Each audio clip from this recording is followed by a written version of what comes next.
Alhamdulillahilladzi ja'ala al-mu'minina bi tashrifi nuril iman wa wa'adahu bi dukhulil jannati wal huri wal wildan. Asyhadu an la ilaha illallah wahdahu la syarika lah wa asyhadu anna sayyidana Muhammadan abduhu wa rasuluhu al-mab'uts bi khalaqil bashar. Allahumma shalli ala sayyidina Muhammadin wa ala alihi wa ashabihi sabiqina bil iman wa sallim tasliman katsiran amma ba'du. Qala Allah ta'ala fil Qur'anil Karim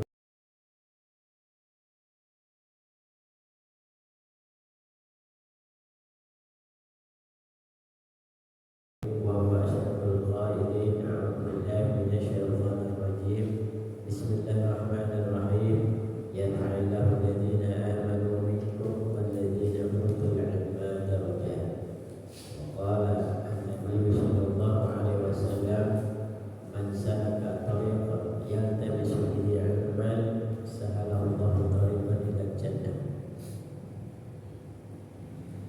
Hadirin para jemaah sekalian yang dimuliakan oleh Allah Subhanahu wa taala, hari ini Jumat tanggal 27/2025 bertepatan dengan tanggal 1 Muharram 1447 Hijriah.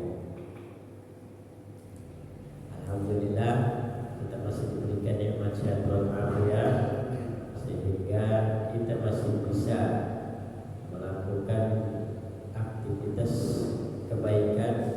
Di antaranya kita bisa mengaji, menambah wawasan, dan agar kita lebih dekat kepada Allah Subhanahu wa taala.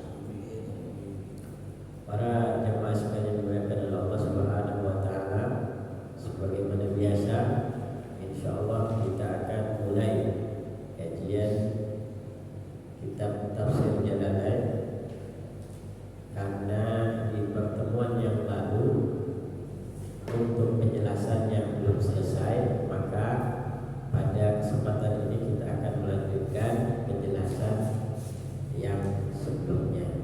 Hanya dalam video temanya orang-orang bodoh serta dalam kebingungan, part kedua, gitu ya. Karena belum selesai, kita perlahan. Yang penting adalah setiap ayat di dalam Al-Quran kita paham. Enggak hafal, kalau paham insya Allah ketika kita mau menghafalnya lebih mudah. Yang sulit itu sudah kita tidak paham ya. Kemudian membacanya juga sulit, yaitu yang lebih paham. Kita mulai saja. Sebagaimana biasa, sebelum kita mulai penjelasan ini, kita berikan kesempatan kepada Karol Ustaz Iwan membacakan surah Al-Baqarah ayat 13 sampai dengan ayat 16. Kepadanya dipersilakan.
Jadi sekarang kita langsung kepada pembahasan saja, supaya tidak berulang. Untuk yang belum mengikuti atau tertinggal seperti statementnya di minggu yang lalu karena ada halangan pulang kampung, nanti lihat videonya di skip. Jadi kalau baca dicoret. Sekarang alhamdulillah melalui adanya media kami ini bukan tujuannya untuk pamer.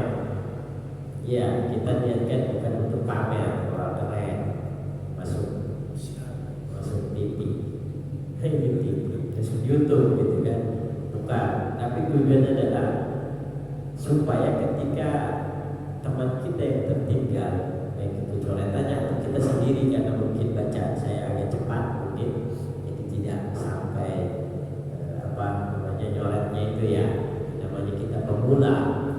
Itu kan namanya pemula itu yang saya rasakan dulu zaman saya di pondok. Itu sering tertinggal, kiainya baca, saya udah kemana, coretannya kemana, ya kan? Nah, ini bisa juga terjadi kepada kita. Bagi yang sedang mendalami ya, di tingkat pemula itu pasti sering tertinggal coretan, maka melalui media rekam, nah ini kan upload kemudian kita skip, kita coret tadi yang tertinggal itu. Karena kalau kajiannya ilmu tafsir, nah ini nanti per kata supaya tidak tertinggal. Jadi per kata setiap ayat di dalam Al-Quran per katanya kita tahu kosa katanya.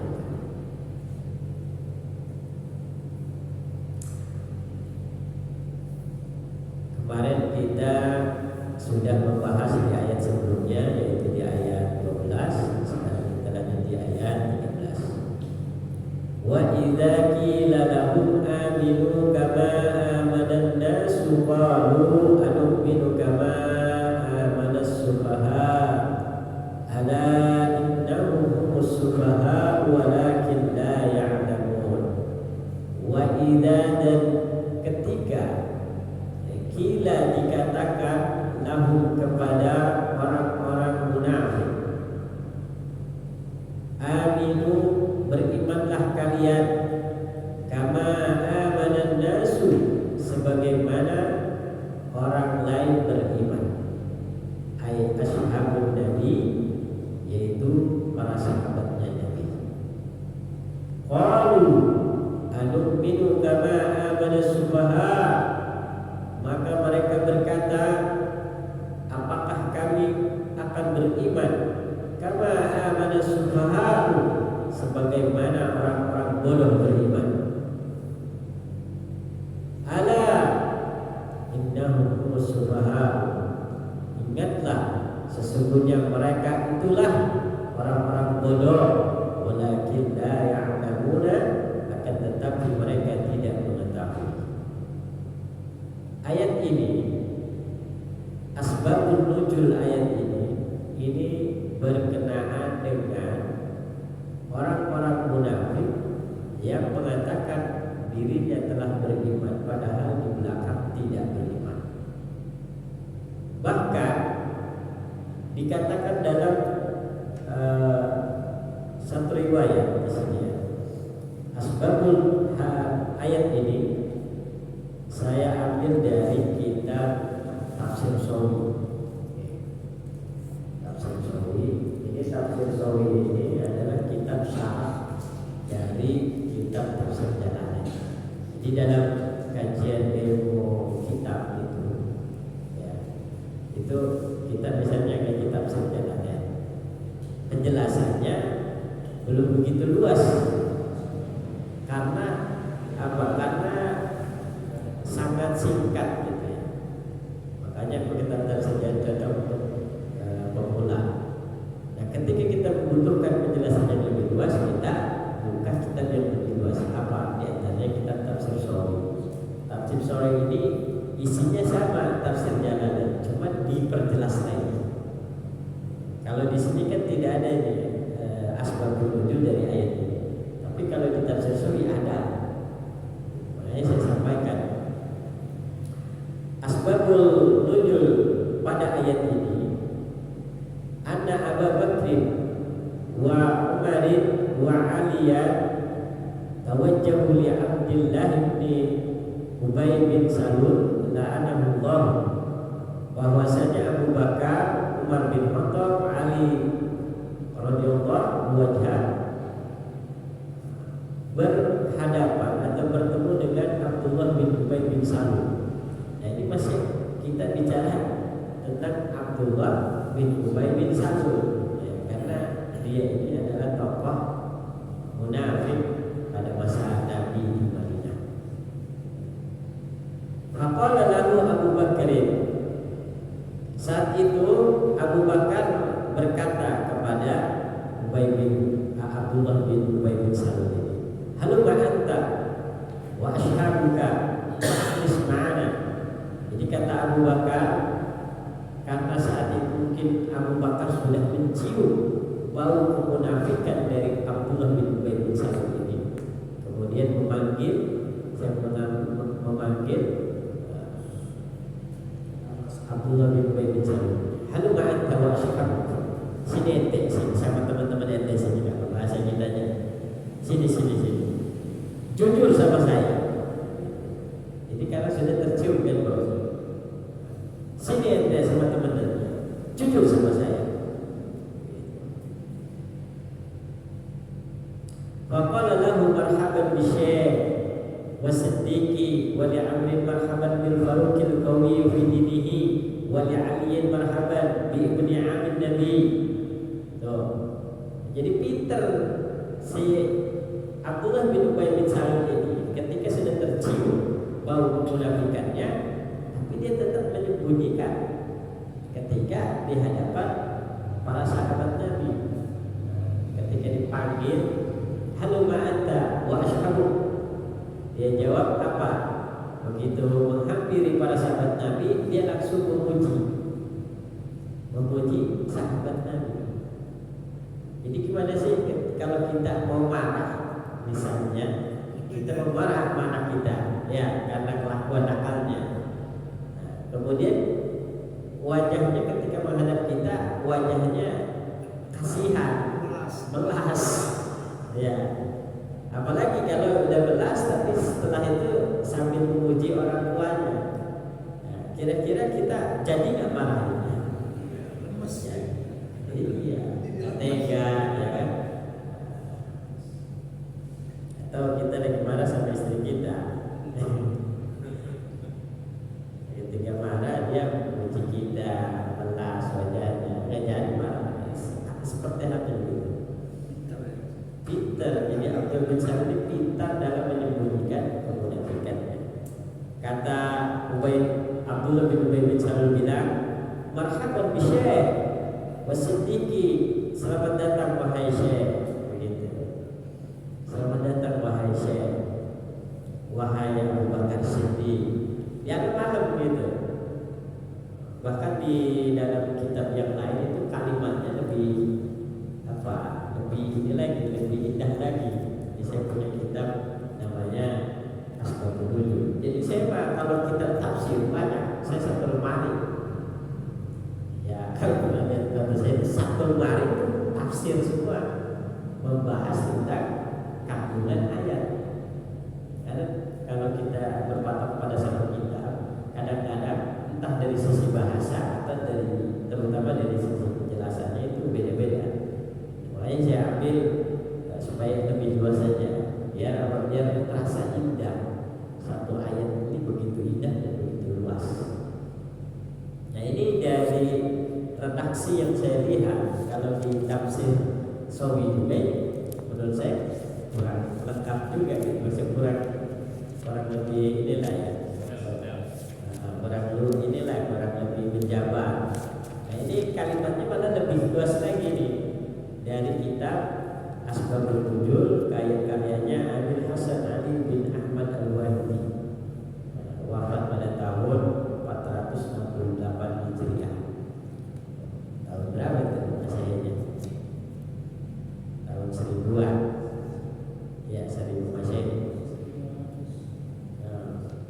Masih kita kabul dan masih ini dia. Baca, maksudnya kalimatnya itu indah. Jadi kata Abdullah bin Ubay bin Salul, marhaban bisiddiqi bani Tamim. Lebih luas lagi. Selamat datang wahai Abu Bakar Siddiq bani Tamim. Wa syekhul Islam, gurunya orang-orang Islam, profesornya Islam. Nah, begitu kalau orang sekarang. Wasaniya Rasulullah fil ghari, orang yang bersama dengan Rasulullah di Gua Hira. Ya kan waktu Nabi Muhammad bersembunyi di Gua Hira ketika dikejar oleh orang-orang kafir, ditemani oleh Abu Bakar. Ya, dipuji. Al-Badil nafsahu wa malahu, orang yang memperjuangkan jiwanya dan hartanya. Wahai orang yang memperjuangkan hartanya dan jiwanya. Begitu. Jadi memang kalau di zamannya Nabi itu terkenal dengan ahli-ahli syair. Jadi pandai berbicara. Kalau orang sudah melantunkan syair itu dia terkesan. Gitu. Kalau sekarang tuh seperti kayak orang puisi, iya kan, kayak orang-orang berpuisi, itu kan indah kan. Jadi ketika menyanjung seorang penguasa khususnya itu dengan syair, itu di zaman dulu itu. Makanya berlomba-lomba dalam menyusun kata syair. Nah, termasuknya pujian Abdul Qadir kepada para sahabat Nabi ketika di kemarin jadi. Summa akhadha biyadihi Ali.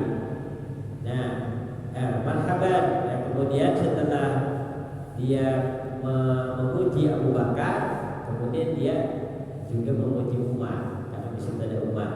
Summa akhadha biyadihi Umar, kemudian dia mengambil tangannya Umar, maksudnya salaman dengan Umar. Setelah Abu Bakar dia salaman dengan Umar. Faqala marhaban bi sayyidi bani Adi bin Ka'ab. Selamat datang wahai Sayyid bani Adi bin Ka'ab. Nah, itu kan ininya apa silsilahnya. Al-Faruq al-Qawi fi dinillah. Al-Faruq kan lapor dari Umar bin Khattab itu, gelarnya itu Al-Faruq.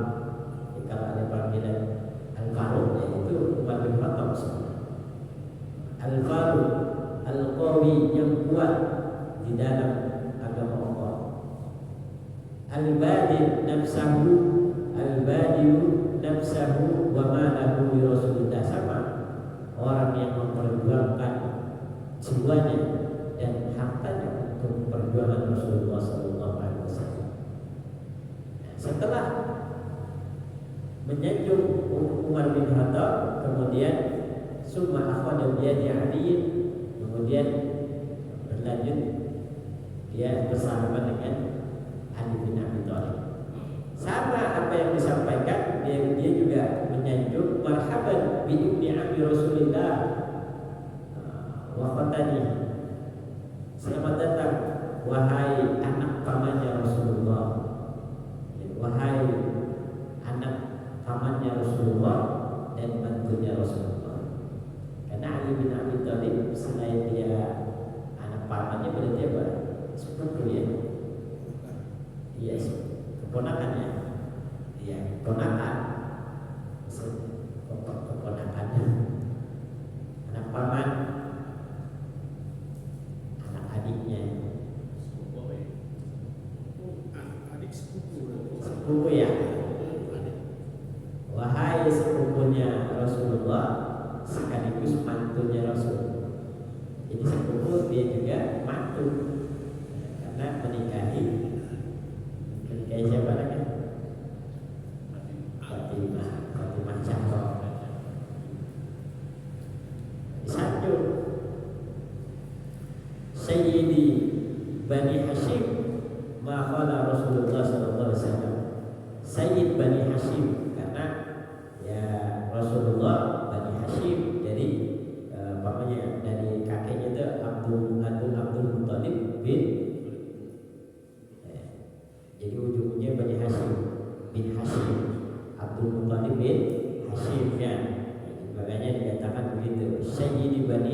Hashim ma qala Rasulullah sallallahu alaihi wasallam. Summa iftaraku.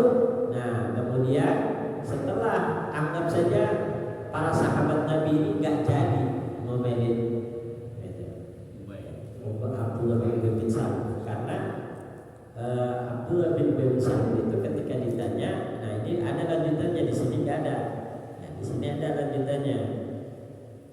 Kata Ali bin Abi Thalib, faqala lahu Aliyun, berkata Ali bin Abi Thalib kepada Abdullah bin Salam, ittaqillaha wa la tunafiq.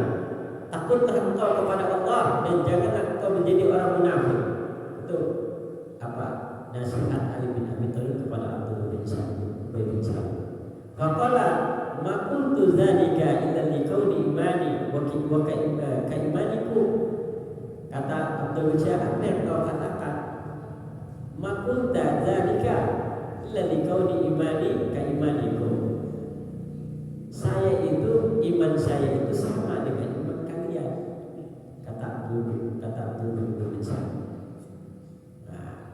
Jadi anggap saja percakapan panjangnya Abdullah bin Salam itu merasa dirinya sekalipun angin sudah beredar, tercium bahwa dia adalah orang munafik. Ketika ditanya, ditegaskan, jujur ente sebenarnya Islam bukan sih, bahasa kitanya. Dia mengatakan, kenapa kau ngomong begitu wahai, tadi disebutin satu-satu. Kalau dia ditanya Ali, dia bilang saya di Bani Hashim, ya kan, macam-macamnya. Kenapa kau mengatakan demikian? Imanku sama dengan iman kalian. Nah, obrolan panjangnya tidak dicatat, tapi ya gambarannya seperti itu. Akhirnya karena sahabat Nabi sudah menekan, ya kan, untuk mengaku, wala tunafik, jangan kau menjadi orang munafik. Apabila pengakuan dia tidak mengaku kalau dia orang munafik. Setelah para sahabat pergi, nah kemudian di sini apa katanya? Wa idza laqul ladzina amanu, makanya ayat di berikutnya itu wa idza laqul ladzina amanu qalu amanna. Ya, ketika mereka bertemu dengan orang-orang beriman, qalu amanna, mereka mengatakan kami beriman. Wa idza khalau ila syayatinihim, dan ketika mereka berpisah dan kembali ila syayatinihim kepada para penguasa mereka, kepada para petinggi, para pemimpin mereka, qalu inna ma'akum, maka mereka berkata sesungguhnya kami bersama kalian. Tuh, jadi ketika para sahabat Nabi pergi, kemudian dia bertemu dengan kelompok mereka, mengatakan begitu, inna ma'akum, inna ma nahnu mustahzi'un. Sesungguhnya kami bersama kalian, sesungguhnya kami adalah orang-orang yang mengejek. Gitu. Dalam penjelasan dalam kitab Tafsir Sahih, idza laqukum, nah kata Abdullah bin Salam, nah gambarannya seperti ini. Jadi ketika dia sudah kembali kepada golongannya, Ubay bin Salam, Abdullah bin Salam ini ngomong sama teman-temannya, idza laqukum faqulu misla ma qultum.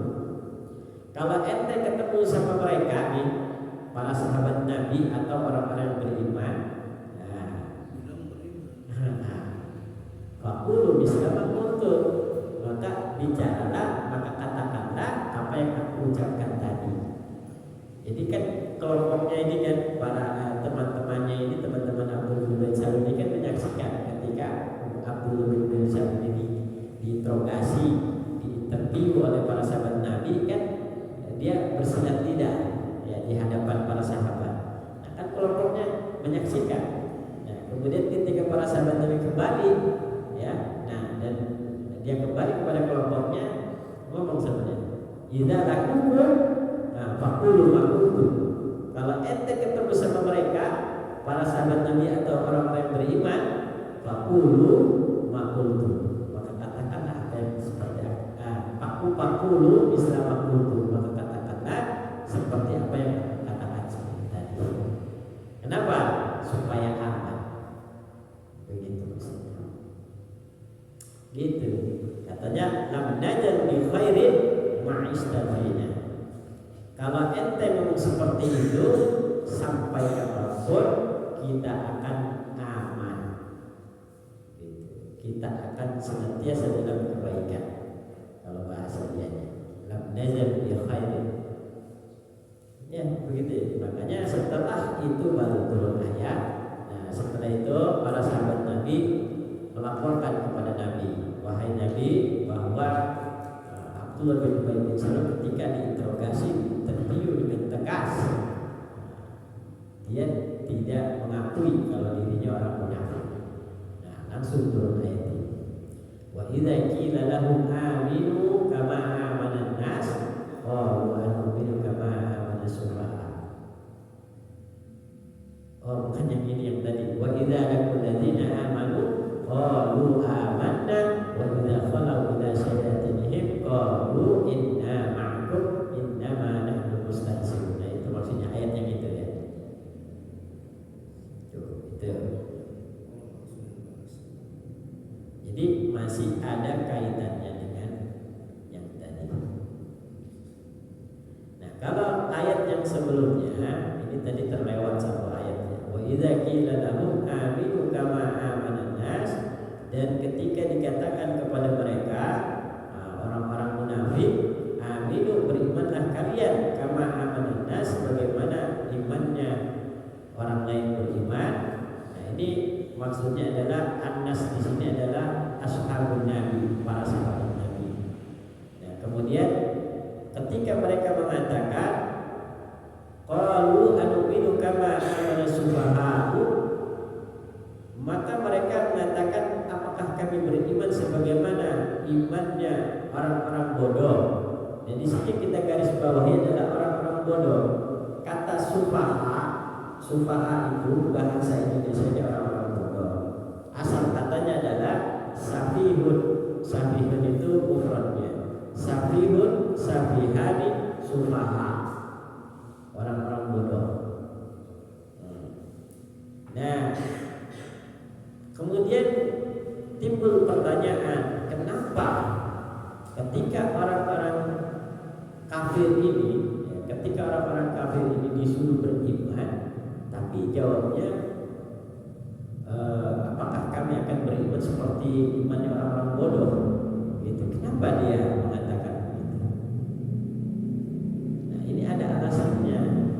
Karena dalam penjelasan, diantaranya dalam penjelasan kita tafsir Sawi ya, ini alasannya adalah fa inna sahabata anfaqu amwalahum fi sabilillah hatta iftaqalu wa tahammalul masyaqqa fasammahu sufaha bidzalika.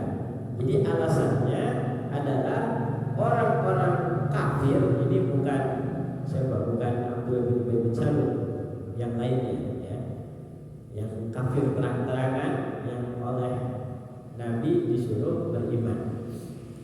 Nah itu kenapa orang-orang kafir saat itu mengatakan anu'minu kama amana sufaha, apakah kami akan beriman sebagaimana imannya orang-orang bodoh, gitu ya. Nah di sini dikatakan fa inna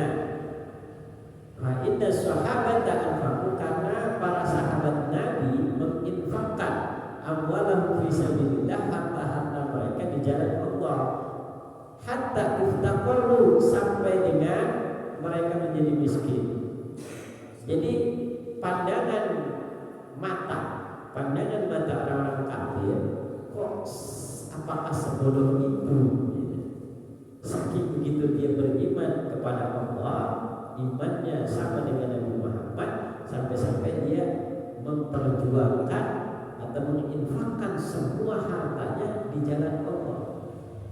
Bahkan sampai dengan menjadi miskin, yang tadinya kaya jadi miskin, dia infakkan semuanya hartanya kepada Nabi.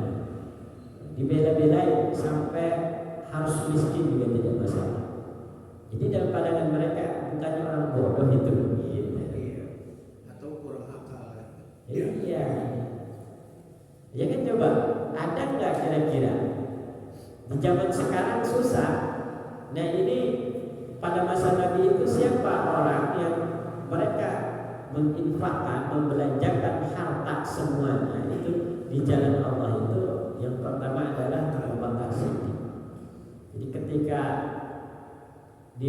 Nabi memperjuangkan agama Allah dengan melalui jalur perang dan sebagainya itu Abu Bakar Siddiq yang saat itu dikenal orang yang terkaya saat itu diinfakkan semua dari buat beli persediaan untuk kebutuhan perang. Namanya perang apa sih yang dibutuhkan? Senjata, terus makanan, ya kan, dan macam-macam. Ini belanjakan semua. Ya, termasuknya ya setiap Khadijah juga termasuk orang yang kaya. Dia belanjakan hartanya untuk fisabilillah. Nah, kemudian ada juga di antaranya Abdurrahman bin Auf. Abdurrahman bin Auf itu dikenal sebagai pemuda yang kaya raya. Dia juga sama membelanjakan hartanya untuk di jalan Allah.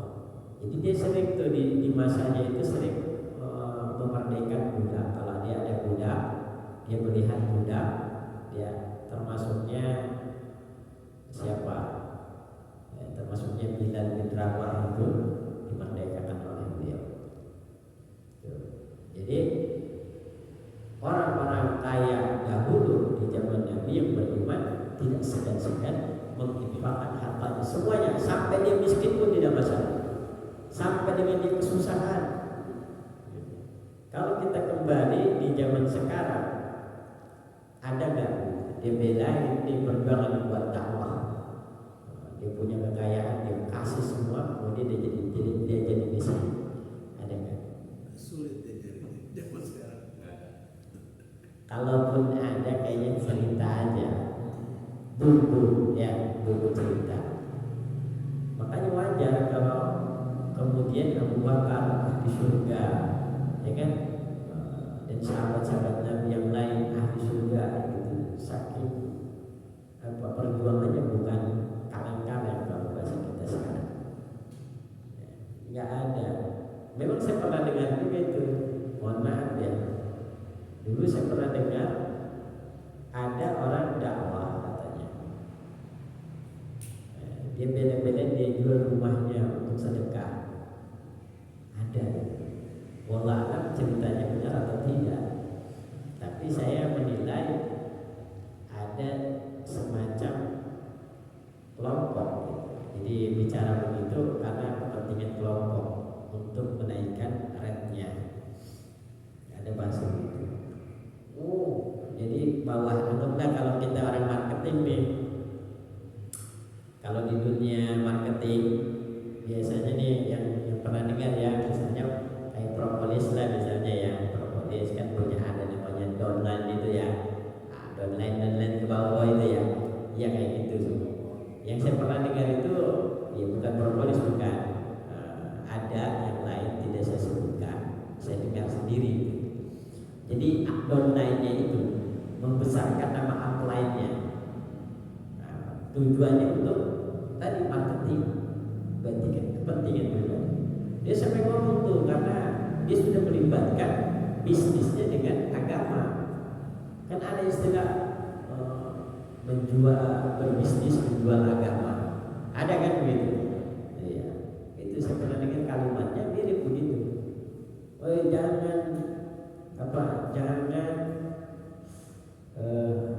Jangan ragu. Memang kalimatnya bagus untuk memberikan motivasi ya, termasuknya ini kalau kita lihat di dalam perjuangan Nabi. Ya kalau perjuangan para sahabat Nabi kayak Abu Bakar Siddiq benar, ya, dia infakkan hartanya semua untuk fisabilillah, benar, nyata, ya kan? Kalau ini masalah bisnis masalahnya, ya dengan dikemas dengan sedekah. Kalau sedekah jangan tanggung-tanggung. Pernah nih katanya, saya pernah melihat bahkan mendengar kata dia nih si ulama tersebut ya, ngomong begitu. Yang ngomong dari juga itu. Dia cerita ke saya, dulu dia kaya, kemudian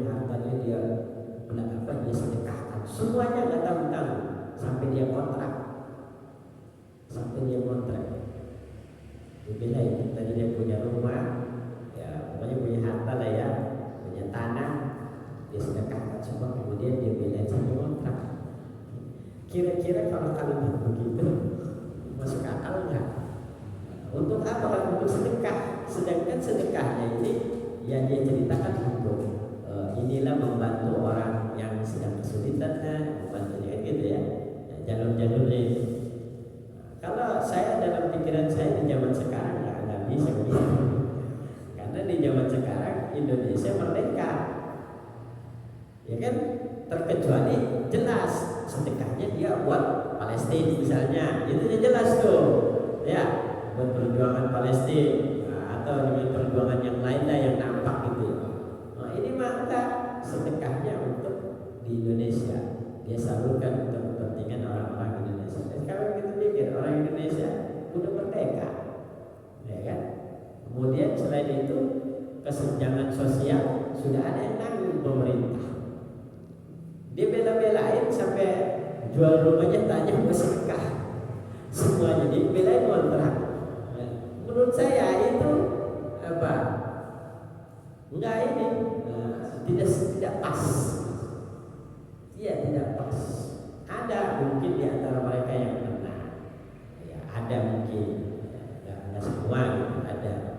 Ya, mungkin namanya ada semacam apa sih itu namanya? Kalau ada bahasa istilah sekarang itu ya, apa ya namanya? Coba.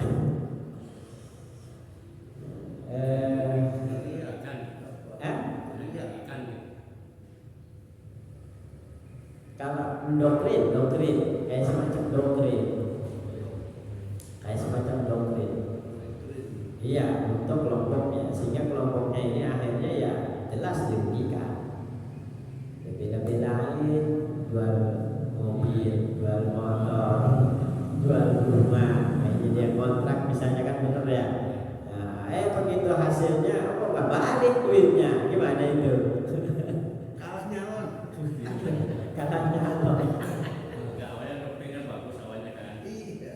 Tapi ada untuk ujung-ujung rugi, nah itu yang jadi masalah satu ini kan. Iya, karena diiming-imingi tadi tuh, tenang, jangan takut sedekah, Allah akan ganti. Udah bener ke situnya mah, nggak ada yang salah. Yang salah itu penyalurannya itu untuk apa? Ya kan? Bukan tepat sasaran ya. Iya. Dan yang begitu menurut saya nggak usah harus ada semacam pemaksaan, ya kan? Itu kan karena timbul dari kesadaran, ya kan? Memang teorinya begitu betul, tapi di luar dari pemaksaan dalam sebuah program. Jadi yang menyaksikan sebuah ini bisa alhamdulillah kita bantu langsung. Jadi nggak ada istilah semacam ada komunitas. Iya, ini kan kayak saling menguntungkan, orang ujung-ujungnya tenang kalau Allah ganti lebih dari yang kita perjuangkan. Ujung-ujungnya nanti multi level marketing, tuh, ngerti nggak? Ada unsur ke situ, multi level marketing. Dan alhasil pemantauan saya dari yang bisnis yang tadi tuh mengatasnamakan sedekah tadi tuh, saya lihat mana banyak yang tertipu, banyak. Jadi ujung-ujung kayak investasi bodoh atas nama sedekah. So, bener nggak kayak gitu? Jadi investasi bodoh, banyak akhirnya dilaporkan, kesini dilaporkan, dan berbagai dilaporkan. Terus saya menyebar. Awal-awalnya begitu tuh, atas nama sedekah. Kan nggak bener kayak gitu. Ya, dikemas. Itulah pentingnya kita martabat Itu Indonesia itu. Media ada, ya. Kalau bahasa Inggrisnya letterlet dan letter. Tanggal merah ini Bapak. Kalau bahasa Inggrisnya letterlet dan never. Iya kan? Lebih baik terlambat dan tidak sama sekali.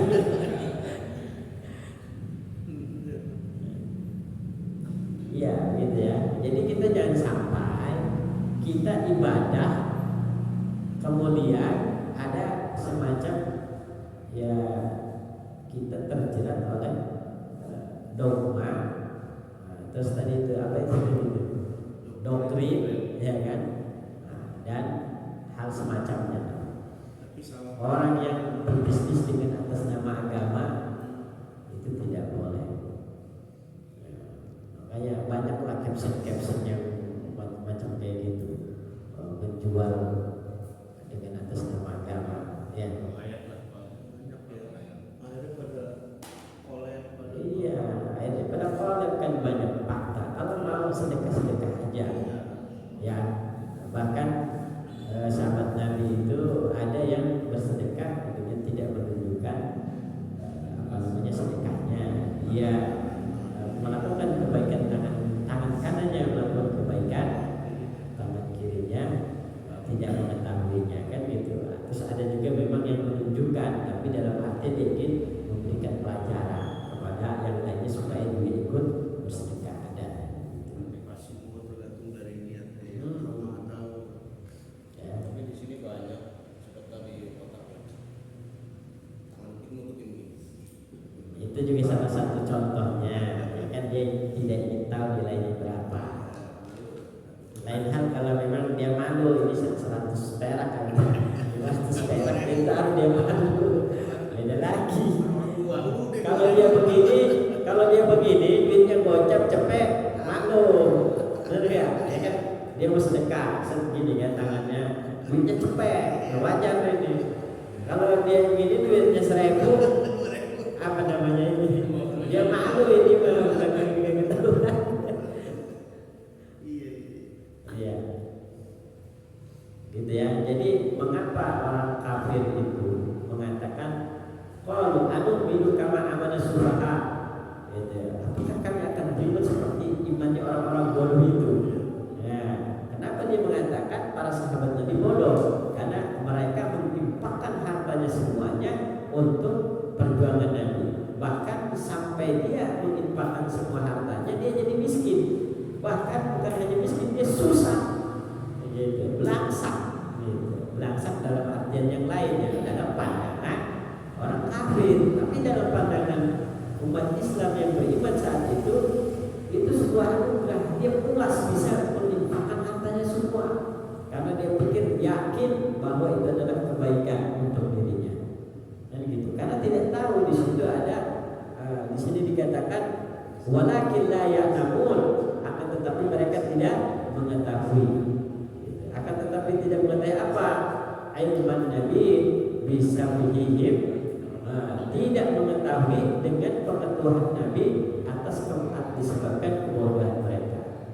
Jadi kalau kita menginfakkan benar-benar karena Allah, ya, mau di zaman Nabi atau dengan zaman sekarang, insya Allah tanpa kita meminta kembalian, Allah akan melipatkan kebaikan itu tanpa meminta. Jadi kalau kita ngasih aja, nggak usah diniatin, mudah-mudahan, gitu kan, minta nggak usah, udah dengan otomatis itu udah janji Allah akan melipat gandakan kebaikan kita.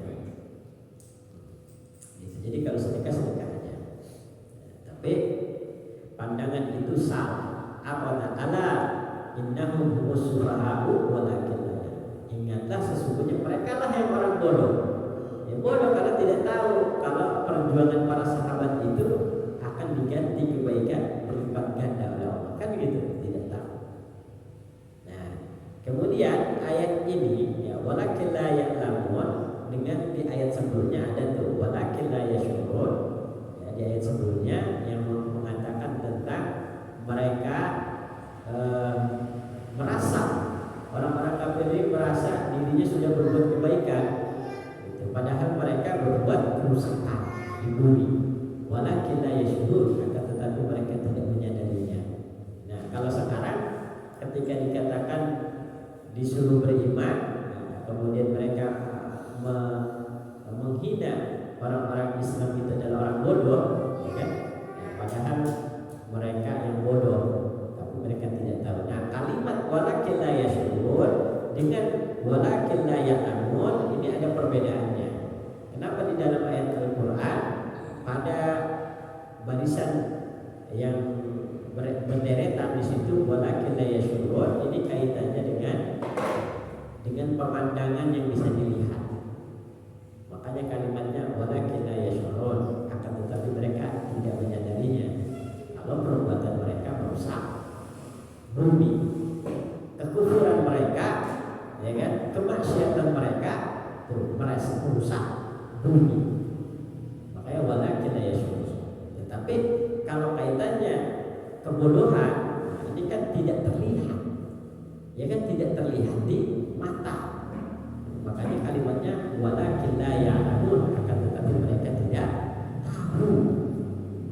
Tidak tahu apa kebodohan mereka, atau tidak tahu ilmu Nabi bisafihim. Mereka tidak mengetahui ilmunya Nabi atau pengetahuannya Nabi disebabkan kebodohan orang-orang. Itu tafsirannya, tafsiran ayat itu ya.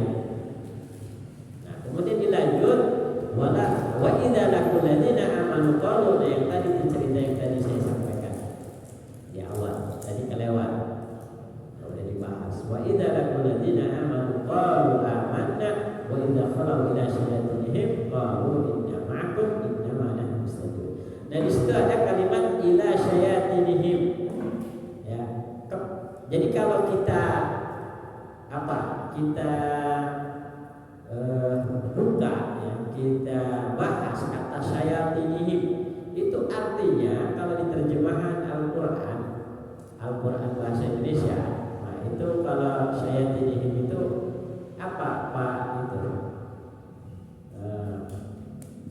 di terjemahan yang ada redaksinya apa bahasa Indonesianya Pak Farhan apa Di sininya, nah, di sini kembali kepada para pemimpin atau setan-setan. ya, jadi kalau terjemahan secara umumnya adalah kembali kepada para pemimpin, ya.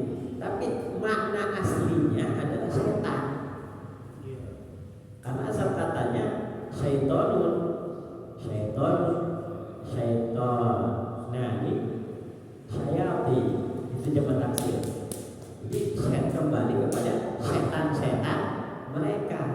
Kenapa kata pemimpin, ya, pemimpin mereka ini dalam Al-Quran di redaksinya adalah syayatinihim, setan-setan mereka gitu. Wa idza khalau ila syayatinihim, dan ketika mereka kembali, gitu kan, kepada setan-setan mereka. Ya, kalau mau kita ngomong tekstualnya begitu sebenarnya. Ya, kalau mau teksnya.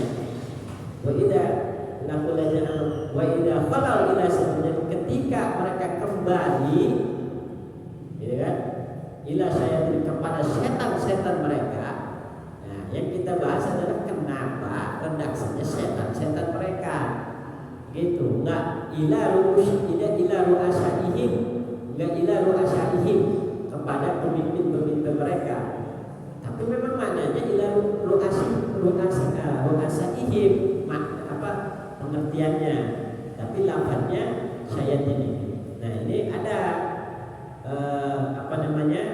alasannya. Menurut Imam Syafi'i, ya, Imam Syafi'i pengarang kitab Tafsir Syafi'i, innama sammau syayatinihim li'anna kulla ra'isin minhum ma'ahu syaitanun yuwaswisu lahu wa yu'allimuhul munkar. Jadi katanya alasannya karena pemimpin-pemimpin mereka, ya, di antara mereka ada setan. Jadi ketika mereka berbuat kerusakan di bumi, ketika mereka berbuat maksiat, ketika mereka ingkar kepada Allah, itu mereka itu sebenarnya sedang diiringi atau ditemani oleh setan. Makanya kalimatnya ila syayatin ini, itu yang membisikkan hati mereka untuk berbuat kemungkaran. Makanya kalimatnya ila syayatin. Terus ada juga yang berpendapat li'annahum kasayatini fil ibwa'i, yang berpendapat bahwa mereka itu orang-orang kafir seperti setan yang selalu menggoda. Setan kan suka menggoda. Orang kafir juga sama, suka menggoda atau menyesatkan orang lain. Memang faktanya begitu dalam pandangan Islam, ya kan? Termasuknya sekarang kalau kita lihat di media sosial, yaitu orang-orang kafir itu bukan hanya ingkar, tidak percaya kepada Allah, tapi bahkan mengejek Nabi Muhammad, mengejek banyak ya. Nanti di ayat yang tertentu kita bahas. Terus kemudian innama nahnu mustahzi'un, kata siapa? Kata orang munafik itu, sesungguhnya kami itu ngejek saja, kalau bahasa kitanya ngejek saja. Allahu yastahzi'u bihim wa yamudduhum fi tughyanihim ya'mahun. Akan tetapi sesungguhnya Allah mengejek mereka dan membiarkan mereka dalam kesesatan dan juga dalam keadaan kebimbangan. Nah ini, jadi sebenarnya sekalipun orang-orang munafik itu mengejek, walaupun mereka dalam faktanya mereka mengejek para sahabat Nabi saat itu, begitu. Sesungguhnya mereka mengejek diri sendiri. Sesungguhnya Allah mengejek mereka melalui hati mereka yang tidak mendapat hidayah dan membiarkan mereka dalam kesesatan. Sebenarnya begitu. Mereka tidak tahu itu, ya, karena ketidakimanan mereka. Ulaika alladziina istarau dhalalata bil huda. Mereka itulah orang-orang yang membeli kesesatan dengan hidayah. Nah, orang-orang yang membeli kesesatan dengan hidayah itu maksudnya adalah orang yang mengganti keimanannya dengan kekufuran. Kalau siapa ulama tafsir yang lain menerjemahkan amanu summa kafaru. Awalnya mereka beriman, kemudian mereka menjadi kafir, murtad maksudnya. Dia sudah beriman, tapi kemudian dia kembali kafir. Termasuknya Abdullah bin Salul, dia sudah beriman, kemudian karena hatinya yang serakah, yang ingin sebuah kekuasaan dan tidak ingin tersaingi, gitu kan? Melihat Nabi Muhammad yang begitu agung besar, dia iri pengen juga menjadi pemimpin yang disanjung oleh masyarakat, bahkan ingin menyingkirkan, gitu. Ya, makanya akhirnya dia ingkar gara-gara itu. Ya kan termasuknya kayak orang Yahudi, mereka itu bukan nggak tahu Nabi Muhammad, di dalam kitabnya tahu. Bahkan di dalam kitab Taurat itu, di dalam kitab Taurat itu dijelaskan bahwa mengenalnya Nabi Muhammad seakan-akan seperti mengenal anaknya sendiri. Di dalam kitab Taurat memang tidak tertulis sekarang tidak tertulis karena sudah dirubah. Tapi di dalam Al-Quran sudah dikonfirmasi itu. Alladzina ya'rifuna kama ya'rifuna abna'ahum. Gimana itu? Jadi intinya orang-orang itu mengenal Nabi Muhammad seperti anaknya sendiri. Ya'rifuna kama ya'rifuna abna'ahum. Mereka mengenal sebagaimana mereka mengenal anak-anaknya. Itu akan tetapi mereka menyembunyikannya. Kenapa? Karena orang-orang Yahudi inginnya adalah Nabi itu terlahir dari kalangannya. Dari dulu tuh, dari zamannya sebelum Nabi Isa. Dari dulu. Tapi kan faktanya Nabi Isa juga kalangan Bani Israil. Ya kan? Nabi Isa kalangan Bani Israil. Bedanya dari jalurnya. Gitu. Kalau Nabi Isa itu jalurnya bukan dari Yehuda. Itu, tapi Tapi dari jalur siapa sih namanya?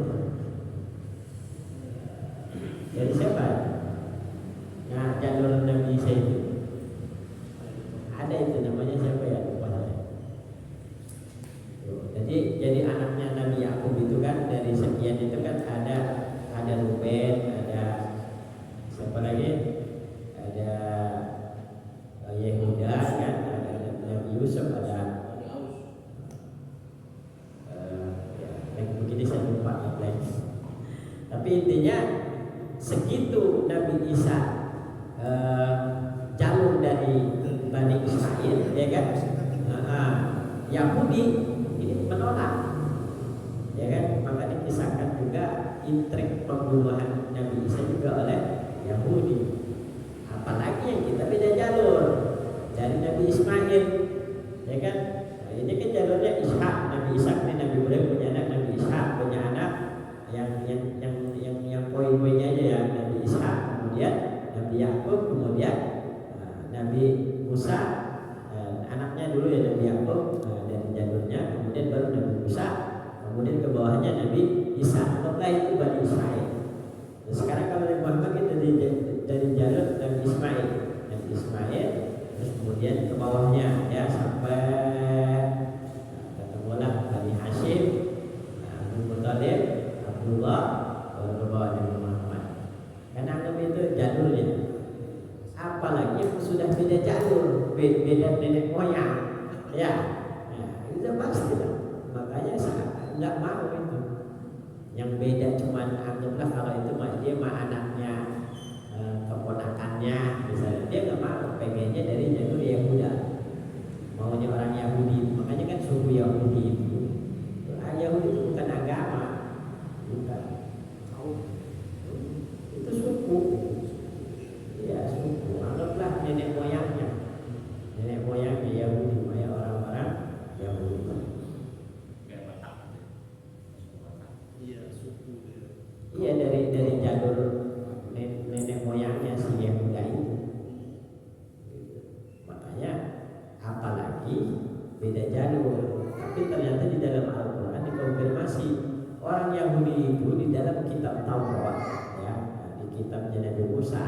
Nah, itu sudah dikonfirmasi bahwa nanti akan datang seorang nabi yang bernama Muhammad, gitu. Dengan bahasa Ibrani. Nah, itu dihapus, tidak ada. Tapi tetap sampai dengan sekarang di Al-Quran ada itu. Makanya ketika orang Nasrani ya, ketika hanya balik begitu. Kalau kitab Injil dan Taurat itu sudah dirubah, sekarang buktikan mana kitab Injil atau Taurat yang asli. Orang kafir, orang non-muslim nanya mana kitab Taurat dan Injil yang asli ke kita. Kan aneh, dia yang punya nanyanya pakai kita. Dia ngomong begitu itu sebenarnya bukan itu poinnya. Poinnya adalah ente ngomong doang gitu. Ngomong aja kitab-kitab palsu gitu kan, sebenarnya ke situ arahnya. Tapi ente ngomong doang gitu kan, berarti ente lebih palsu begitu kira-kira. Ya kan kita kan mengkonfirmasi bahwa kitab mereka itu sudah tercampur baur dengan tangan mereka. Itu kan sudah berubah kan gitu. Tapi ketika kita bukan kita sampaikan kenyataannya begitu, mereka seakan-akan mencari jawaban untuk kalimat kita. Pak, ya udah kalau kitabnya palsu sudah dirubah, tunjukkan yang asli. Begitu. Akhirnya kita juga sama punya jawaban juga kan, kalau kita nunjukin nggak mungkin, ya. Karena dulu tuh di zaman Nabi ada namanya Waraqah bin Nawfal. Waraqah bin Nawfal itu masih saudaraan sama Siti Khadijah. Sampai Siti Khadijah ada. Jadi kalau ketika Siti Khadijah bertanya tentang Alkitab, itu nanyanya sama Waraqah bin Nawfal. Kenapa? Karena Waraqah bin Nawfal itu memang dia Nasrani, tapi dia asli, ahli kitabnya asli. Jadi bukan Nasrani yang dia percaya sekarang, bukan, tapi dia ahlul kitab yang tahu isi dalam Alkitab yang asli. Cuma sayangnya Waraqah bin Nawfal itu ketika Nabi Muhammad saat itu diangkat menjadi nabi, Waraqah bin Nawfal usianya sudah tua, sudah umuran tua lah. Jadi sudah tidak sempat untuk menyampaikan kebenaran kepada jamaahnya. Bahkan tidak sempat untuk menyampaikan kepada Nabi Muhammad. Itu ada di dalam hadis Sahih Bukhari itu di kitab Al-Wahyi itu ada. Jadi ada selintaran ke situ. Artinya maka di situ diulik oleh orang-orang Kristen sekarang gitu. Jangan-jangan nanyanya sama Waraqah bin Nawfal ini gitu. Coba mana kitab yang asli yang versi Waraqah bin Nawfal itu? Digituin oleh orang-orang Kristen. Nanyanya sekarang, nanyanya ke kita gitu. Atas bukti Waraqah bin Nawfal tadi itu. Ya kan aneh. Waraqah bin Nawfal saat itu kan udah tua dan saat itu nggak lama meninggal. Jadi dari ketika Nabi Muhammad diangkat itu nggak lama meninggal Waraqah bin Nawfal. Kalau masih hidup saat itu mungkin Waraqah bin Nawfal sudah beriman. Karena ngomong sendiri Waraqah bin Nawfal itu sempat ada kalimat begitu kepada Syekh Rijal. Kalau saja saya masih diberikan umur panjang, kalau bahasa kitanya, saya akan bantu perjuangan Nabi, kata Waraqah bin Nawfal. Tapi setelah ngomong begitu, nggak lama Waraqah bin Nawfal meninggal. Oh, begitu ceritanya. Waraqah itu yang begitu ya, tanda kenabian itu ya. Iya. Nah sekarang kita juga punya jawaban. Kalau orang Kristen nanya mana kitab Injil dan Taurat yang asli, kita buat perumpamaan. Ini gelas, aqua gelas. Kita kasih air putih ini dengan kita campur lah ya, dengan tinta atau apalah sehingga air ini kemudian berubah tidak? Berubah kan? Nah, begitu jadinya kitab Taurat dan Injil yang sudah dirubah, kira-kira air ini yang sudah kita campur dengan tinta ataupun sejenis yang berwarna akan kembali putih kan? Enggak akan, terkecuali sekarang pakai kimia. Itu kan akal-akalan namanya kan. Faktanya ketika air putih ini sudah kita campur, maka air ini akan akan berubah dan tidak akan kembali menjadi putih. Artinya kalau sudah tercampur dan berubah tidak akan menjadi asli. Ya sudah selamanya akan menjadi palsu atau sudah tercampur dengan tangan manusia. Makanya aneh kalau kemudian dia nanya yang asli, kan aneh, orang sudah berubah. Nah, menanya yang asli sudah berubah aja, apalagi kita orang Islam yang bukan kitabnya, ya kan nggak mungkin kita ngurusin urusan orang kan gitu. Urusan kita sekarang ini Al-Quran, bagaimana caranya kita supaya paham ayat per ayat, kata per kata, itu penting. Karena banyak orang yang salah menafsirkan Al-Quran gara-gara tadi tidak ngaji, salah menafsirkan. Ingat toh, banyak di antara orang-orang yang awam pernah menerjemahkan Al-Quran hanya sebatas terjemahan saja, kemudian salah menempatkan sehingga banyak menyesatkan orang. Golun, mudilun, sesat, menyesatkan. Iya. Makanya kalau mohon maaf ada misalnya aliran-aliran yang berbeda itu faktor sebenarnya. Aliran ini Islamnya keras, garis keras. Ini Islamnya toleran, misalnya gitu. Itu sebenarnya karena menafsirkan ayat itu, menafsirkan ayat Al-Quran, makanya menghasilkan perbedaan aliran. Perbedaan aliran Islam yang keras, aliran Islam yang toleran, ya kan? Itu karena menafsirkan ayat juga itu faktor diantaranya. Ya kalau masih satu arah dalam penafsirannya tidak masalah. Yang jadi masalah adalah yang bertentangan, apalagi yang paling bahaya adalah orang orientalis yang punya misi menghancurkan Islam menafsirkan Al-Quran. Itu yang kita tidak inginkan. Gitu. Seperti kemarin itu kita lihat apa namanya penafsiran ayat yang karena tujuannya merusak Islam, jadi menafsirkan ayatnya yang bertentangan dengan Islam. Orang kita karena nggak paham, bingung. Dan saya akan tunjukkan itu ayatnya, ya di sesi yang lainnya. Kalau saya menemukan ayat dan saya bahas soal ini yang sering diadu domba orang Islam, banyak itu. Ya. Abasa wala aja itu jadi masalah. Abasa yang Nabi berbuka masa. Nabi berbuka masa pada orang Kristen itu diterjemahkannya Nabi itu sifatnya sombong, angkuh, sampai segitu. Itu kan penafsiran yang enggak benar gitu kan. Ya itu diantara contoh kecilnya. Orang Kristen itu menilai bahasa Nabi berbuka masa itu seakan-akan Nabi itu orangnya sombong, angkuh. Coba penafsiran itu penafsiran bukan? Penafsiran dia kan yang menafsirkan, ya kan? Itu maksud saya. Kita harus paham. Ya, kalau orang awam kan nggak tahu. Masa dia orang nggak baca, kita nggak tahu nggak baca, ya kan? Nah, akhirnya kan akhirnya orang Kristen, orang Islam diajarinnya sama orang Kristen. Ada tuh saya pernah lagi debat itu, ya aneh orang Islam nanyanya orang Kristen aneh. Saya katain, kamu orang Islam, bertanyalah kepada orang Islam. Kenapa kamu bertanya kepada orang Kristen? Kan aneh. Orang Kristen sampai ketawa dia.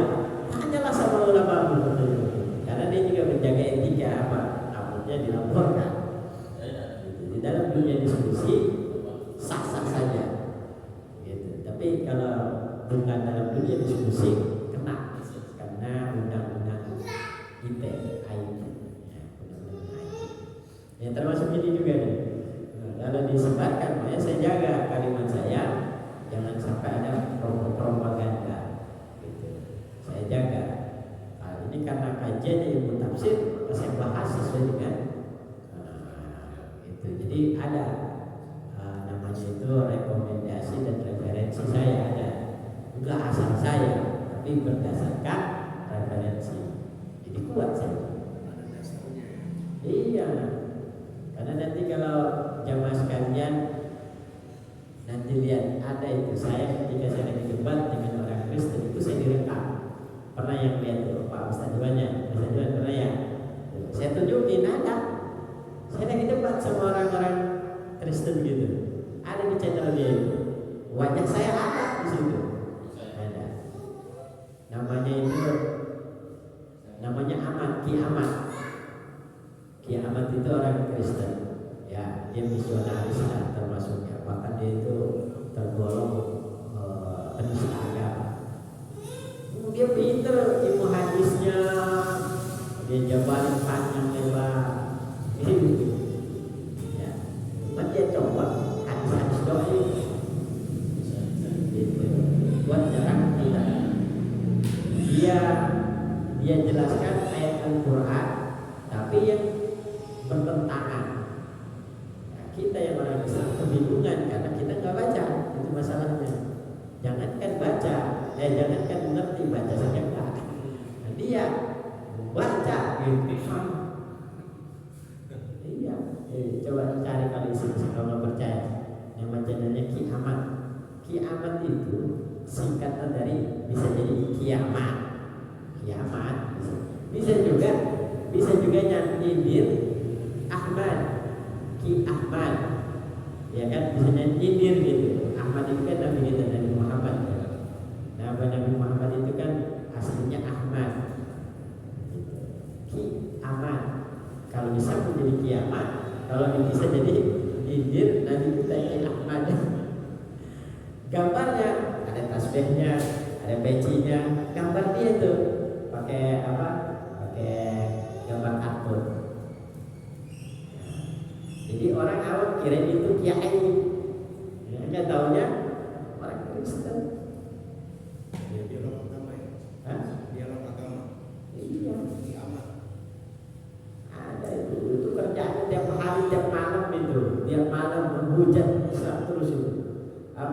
itu situsnya namanya itu Blackstone. Blackstone itu artinya kan batu hitam. Batu hitam itu yang biasa apa? Hajar aswad. Hajar aswad ya, uber aja itu. Iya hajar aswad. Makanya di status dia tuh kalau lihat di TikTok itu dia menghujat umat Islam itu seakan-akan kita nyembah batu. Begitu aja kerjanya. Ya, cuman topiknya itu aja, cuman dia putar-putar. Nah, setiap orang Islam yang masuk ke Rukia harus dihujat. Begitu. Saya sampai ada 1 tahun saya udah pernah ikut tempat lain. Macam pengen tahu sejauh mana perkembangan penyesatan itu. Rupanya kan sampai ke dunia media sosial yang ya kita sering pakai kan.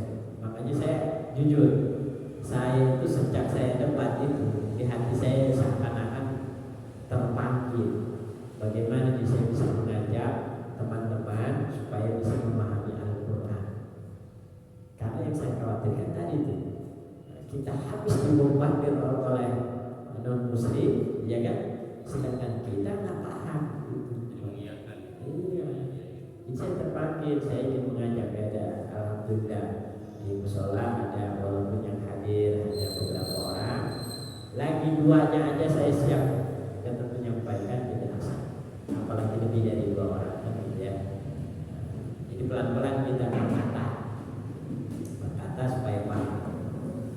Ya, baik itu saja. Waktunya sudah jam 49. Oh ini kelewatan. Itu saja ya. Jadi yang ayat yang tadi kita sudah jelaskan, alhamdulillah sudah selesai semua. Kenapa yang terakhir dikatakan mereka itu menjual atau membeli kesesatan dengan hidayah? Mama rabihat tijaratuhum